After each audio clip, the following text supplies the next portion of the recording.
Buenas tardes, estamos con el doctor Erto Fabio, el cual nos va a hablar sobre sepsis neonatal e inmunización fetal. Buenas tardes, pues como ya la compañera aquí lo mencionó, pues les quería dar unos aspectos generales acerca de las dos patologías que ella comentó, lo que es la sepsis neonatal y la inmunización fetal. Hay que tener en cuenta que son patologías que actualmente se manejan más que todo a nivel de estrés de atención, que son más que todo de manejo especializado, y pues hablemos un poquito de cada uno y vamos a ir dando como un resumencito y ya pues después las dudas que ustedes tengan pues me las hacen saber. Primero, la sepsis neonatal, pues básicamente es una patología infecciosa que tiene una alta mortalidad y tiene una alta importancia en salud pública, ya que afecta a los neonatos, como su nombre lo dice, obviamente durante los primeros 28 días de vida, y que tiene una mortalidad muy alta. A pesar de que actualmente la mortalidad ha disminuido, todavía sigue siendo una patología importante. Uno puede hablar de sepsis neonatal como el compromiso sistémico que acaece sobre un recién nacido y que puede ser derivado de dos vías, principalmente la vía vertical, que es cuando el neonato se infecta por el paso por el canal cervical por una serie de patógenos que pueden habitar allí, por una serie de situaciones que ya comentaré más adelante, o la sepsis neonatal asociada al cuidado de la salud o nosocomia, como se puede mencionar también, que básicamente se da por un contacto inadecuado de los neonatos, principalmente en los servicios de cuidados intensivos. Es importante tener en cuenta la alta mortalidad que tienen las dos, como sepsis vertical y como sepsis asociada al cuidado de la salud, pero tiene mucha más mortalidad la sepsis asociada al cuidado de la salud, ya que generalmente se asocia con neonatos que tienen, por ejemplo, pesos de menos de 1500 gramos, son recién nacidos generalmente pretérmino, son recién nacidos que usualmente requieren alimentación parenteral, usualmente requieren intubación endotraqueal. Son situaciones que llevan a que el compromiso sea mayor y que la mortalidad obviamente sea casi el doble a la de la sepsis neonatal asociada pues a la transmisión vertical, o sea, transmitida por la madre.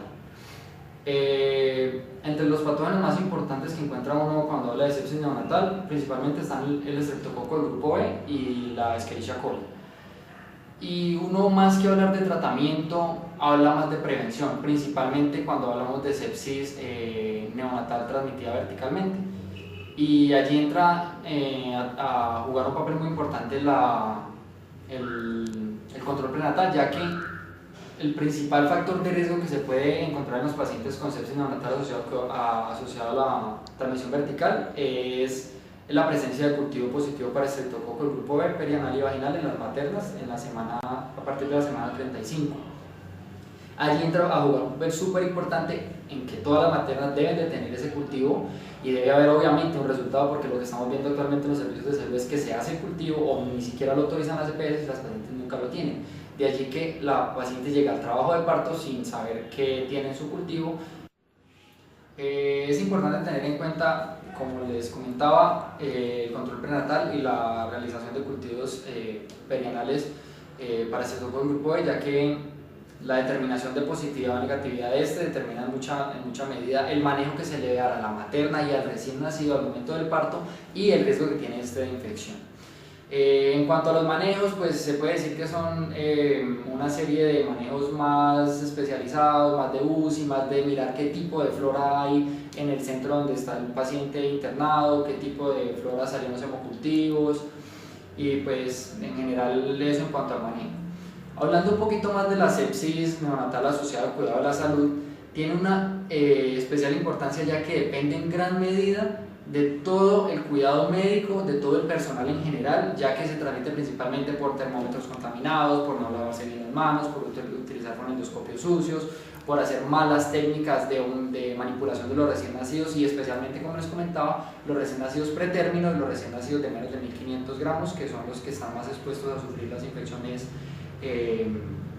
por sepsis neonatal nosocomial. Y el manejo en estos casos depende enteramente de los protocolos que hay en cada uno de los centros pues, donde están hospitalizados los pacientes. Eso es como a grandes medidas pues, básicamente lo que es la sepsis neonatal. Tener en cuenta pues, que tiene una repercusión monetaria y una repercusión en salud muy importante, y pues que gran parte y gran medida del manejo y la prevención de la patología está en el control prenatal y en las medidas de higiene que se tienen en las unidades de cuidado intensivo. En cuanto a la isoinmunización fetal, es una patología que hace varios años era muy común, pero que en los últimos años ha disminuido su incidencia considerablemente, debido a que han aparecido nuevas técnicas para manejarla, para prevenirla, para detectarla precozmente y evitar pues, que los pacientes lleguen a estados muy avanzados como el hídrosis fetal y la muerte fetal. La isoinmunización fetal básicamente la dividen en 3 tipos de isoinmunización: la que es por ABO, o sea por grupo sanguíneo, la que es por RH y la que no es ni ABO ni por grupo RH, sino por otros tipos de antígenos que están ubicados sobre el glóbulo rojo.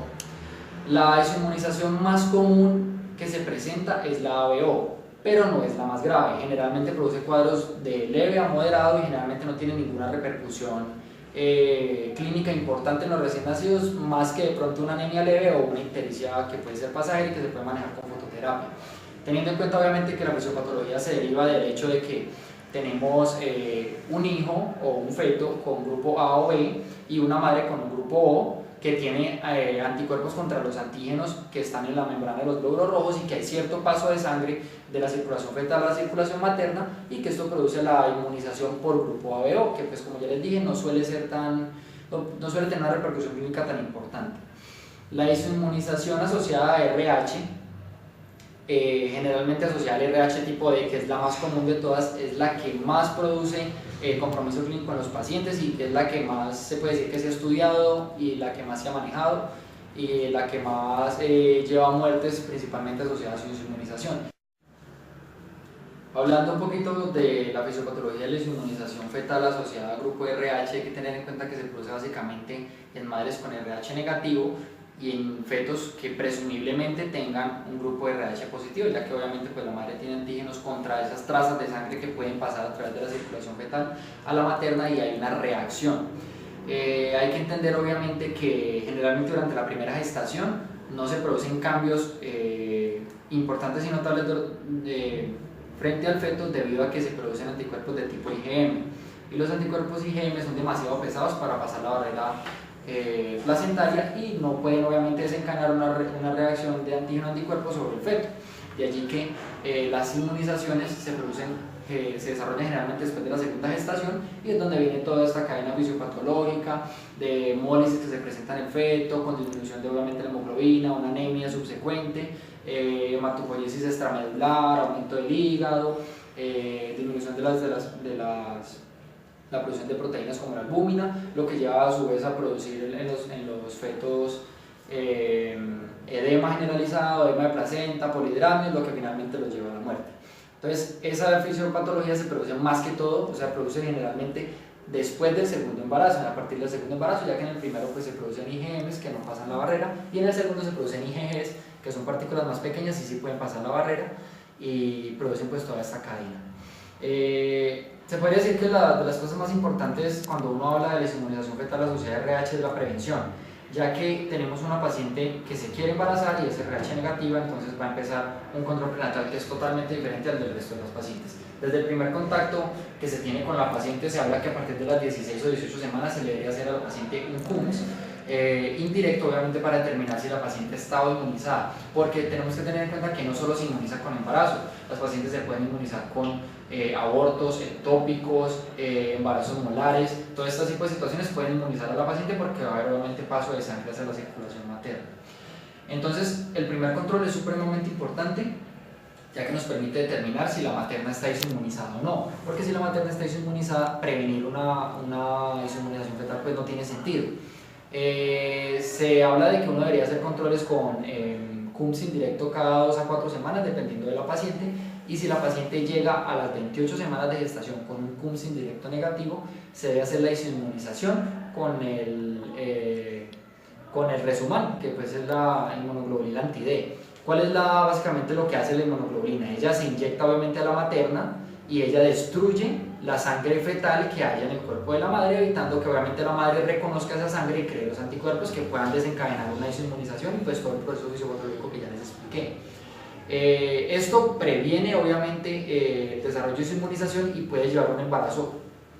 completamente normal, sin ninguna complicación y que el parto sea normal. Obviamente hay que tener una serie de consideraciones al momento del parto ya que debe haber un pinzamiento precoz, se debe verificar qué tipo de grupo sanguíneo es el recién nacido para ver si hay necesidad de aplicar nuevamente la inmunoglobulina a la materna,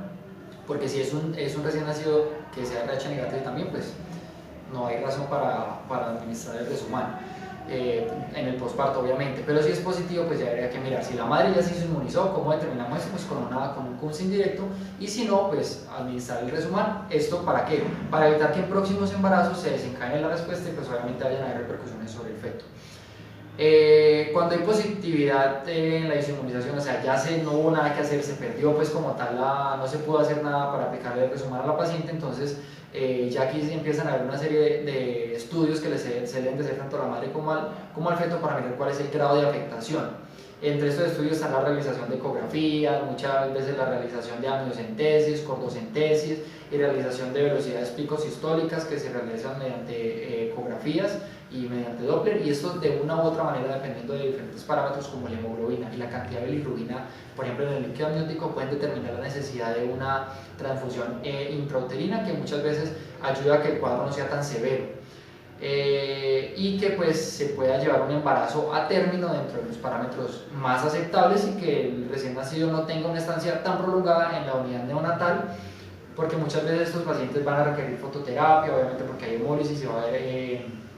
hiperbilirrubinemia, muchas veces en los casos moderados y severos requieren exsanguíneo transfusión. Entonces son situaciones que se pueden prevenir básicamente con un buen control prenatal y pues haciéndole una buena historia a la paciente, pero pues cuando se presentan hay que seguir todo el protocolo, pero pues esa partecita ya es como más de unidades de cuidado intensivo neonatales y más de segundo y tercer nivel de atención. Pues básicamente es como un resumencito de las dos patologías. Bueno, doctor, ¿usted cómo cree que se puede articular el trabajo de la enfermería con el médico respecto a estas patologías mencionadas? Bueno, primero hablando por ejemplo de la sepsis neonatal, como bien les mencioné, la realización del cultivo perianal para estreptococo es fundamental en determinar si la paciente requiere o no profilaxis y es fundamental en determinar si el niño tiene riesgo o no de hacer una sepsis neonatal. Allí entra a jugar mucho el papel de la enfermera porque muchos de los controles no los realiza el médico, sino que también lo realiza la enfermera jefe y ella tiene que estar muy pendiente de que estos exámenes se realicen oportunamente porque van a determinar realmente el futuro del recién nacido. Otra cosa súper importante es cuando hablamos de sepsis asociada al cuidado de la salud o nosocomial, porque está transmitida principalmente por una mala manipulación, por una mala asepsia, antisepsia de las cosas, por un mal lavado de manos, por una mala manipulación de catéteres, y allí entra a jugar principalmente el factor de enfermería jefe, porque ellas son las que determinan y en gran medida son las que manejan, por decirlo así, esta parte de la atención médica. No solo porque ellas sean las únicas que manipulan, sino porque son, por decirlo así, los centros encargados de dar la instrucción a los médicos, a los auxiliares y la otra cantidad de personal que hay como terapeutas respiratorias, nutricionistas, etcétera, que pueden estar involucrados con el neonato y que al no tener unas medidas adecuadas de higiene como el lavado de manos, utilización de toallas antisépticas y la buena manipulación, por ejemplo, de nutriciones parenterales o de tubos o de terapias respiratorias, pueden desencadenar una sepsis neonatal, más que todo asociada al cuidado de la salud. Muchos estudios han hablado de que las jefes deberían, principalmente como papel de enfermería, de instruir a los médicos en cuáles deben de ser las medidas de asepsia y antisepsia que se deben de tener en estos casos, ya que se ha hablado de que si las jefes hacen esto, hacen instrucción a los médicos y al demás personal, si hacen charlas sobre lo que se debe hacer, si hacen recopilatorios de los casos que se han presentado y cuáles han sido las causas, sea por mala manipulación o cualquiera de estas situaciones, se ha mostrado una reducción de casi el 15% de las sepsis neonatales asociadas al cuidado de la salud. Entonces allí el papel de enfermería es fundamental, principalmente en las unidades de cuidado intensivo. En cuanto a la inmunización fetal, vuelvo y recalco el papel de la jefe en lo que es el control prenatal, ya que la paciente debe tener un control estricto muchas veces cada 2 o cada 4 semanas de su CUMS, muchas veces no hay disponibilidad de médico para el control prenatal, la jefe debe estar bien informada sobre la patología y más en este tipo de pacientes que son RH negativas para llevar un control adecuado y evitar que pues, realmente el feto tenga consecuencias desfavorables. Otra parte importante de la enfermería en cuanto a la inmunización fetal es el manejo del recién nacido durante el trabajo de parto y posterior a este. ya que en gran medida las tomas de muestra, la realización del pinzamiento temprano del cordón y el acompañamiento que se le hace al médico en estas situaciones es una ayuda súper importante y que debe de tenerse en cuenta y que favorece mucho pues, que no se presenten casos más severos de la enfermedad. En su experiencia como médico general, ¿cómo se pueden mejorar los procesos de articulación en el equipo de trabajo frente a estas situaciones? Pues a mí me parece que siempre ha existido una brecha pues, en cuanto a la comunicación de médico con enfermera jefe, ya que pues, existen muchas barreras, algunas por machismo, otras por otras cosas, pero debe haber una relación más cercana, debe haber una serie de planes de contingencia, pues principalmente, por ejemplo, cuando hablamos de sepsis neonatal asociado al cuidado de la salud, en donde la enfermera jefe cumple un rol súper importante, ya que ella es la que, por decirlo así, maneja todas las condiciones que favorecen obviamente una sepsis neonatal y que son las encargadas no solo de estar pendiente de que se laven las manos, sino de estar encargadas de instruir a las personas de qué se debe hacer y qué no se debe hacer. Llevar unos cronogramas claros sobre actividades educativas que se le deben de hacer a todo el personal médico para evitar estas situaciones. Y en cuanto al control prenatal, me parece que las jefes deberían de, al igual que el médico, estar muy bien informadas de estas dos patologías, ya que en gran medida la prevención de estas dos patologías se basa en el control prenatal. Entonces ellas deberían de tener una instrucción más amplia y un conocimiento más extenso sobre estas dos patologías, principalmente en el control prenatal, ya que la idea pues obviamente es prevenir las patologías. Muchísimas gracias por toda la información. Bueno.